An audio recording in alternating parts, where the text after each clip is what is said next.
नमस्कार दोस्तों। आइए पढ़ते हैं करवा चौथ की कहानी। बहुत समय पहले की बात है।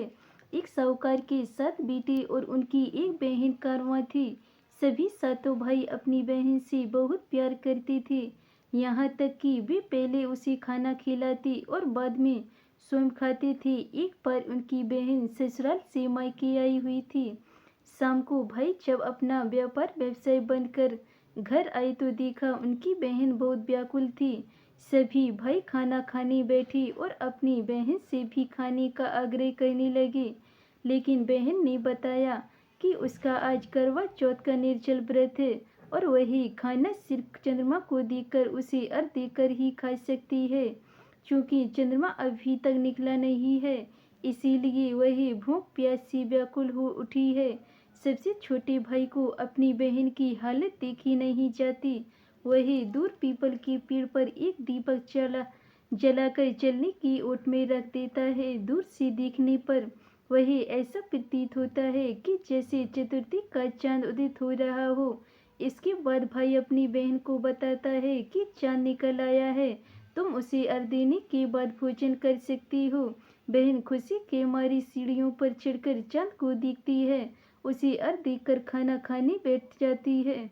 वही पहला टुकड़ा मुंह में डालती है तो उसे छींक आ जाती है, दूसरा टुकड़ा डालती है तो उसमें बाल निकल आता है, और जैसे ही तीसरा टुकड़ा मुंह में डालने की कोशिश करती है तो उसके पति की मृत्यु का समाचार उसे मिलता है। वह बौखला जाती है। उसकी भाभी उसे सच्चाई से अवगत कराती है कि उसके साथ ऐसा क्यों हुआ।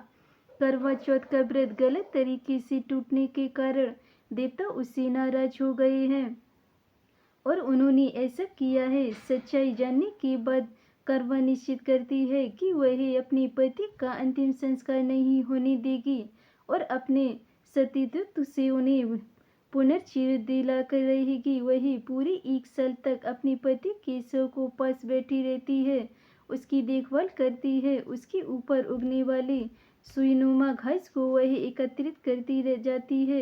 1 साल बाद फिर करवा चौथ का दिन आता है। उसकी सभी भाभियां करवा चौथ का व्रत रखती हैं। जब भाभियां उससे आशीर्वाद लेने आती हैं तो वही प्रत्येक भाभी से यम सुई ले लो, ये सुई दे दो, मुझे भी अपनी जैसी सुहागिन बना दो, ऐसा आग्रह करती हैं। लेकिन हर बार भाभी उसे अगली भाभी से आग्रह करने का के चली जाती हैं। इस प्रकार जब छठे नंबर की भाभी आती है तो करवा उससे भी यही बात दोहराती है। यह भाभी उसे बताती है कि चूंकि सबसे छोटे भाई की वजह से उसका व्रत टूटा था, अतः उसकी पत्नी में ही शक्ति है कि वह तुम्हारी पति को दोबारा जीवित कर सकती है। इसलिए जब वह आए तो तुम उसे पकड़ लेना और जब तक वह तुम्हारी पति को जिंदा ना कर दे उसे नहीं छोड़ना। ऐसा कहकर वह चली जाती है। सबसे अंत में छोटी भाभी आती है। करवा उससे भी सुहागिन बनने का आग्रह करती है, लेकिन वह टाल मटोल करने लगती है। इसे देख करवा उसे जोर से पकड़ लेती है और अपने स्वाग को जिंदा करने के लिए कहती है। भाभी उसे छुड़ाने के लिए नोचती है, कई सोचती है, लेकिन करवा नहीं छोड़ती है। अंत में उसकी तपस्या को देख भाभी पसीज जाती है और अपनी छोटी उंगली को चीरकर उसमें से अमृत उसके पति के मुंह में डाल देती है। कर्मा का पति तुरंत श्री गणेश कहता हुआ उठ बैठता है। इस प्रकार प्रभु कृपा से उसकी छोटी भाभी के माध्यम से कर्मा को अपना स्वाग वापिस मिल जाता है। हे श्री गणेश मागोरी, जिस प्रकार कर्मा को चिर सुहागन का वरदान आपसे मिला है, वैसे ही सब सुहागनों को मिले।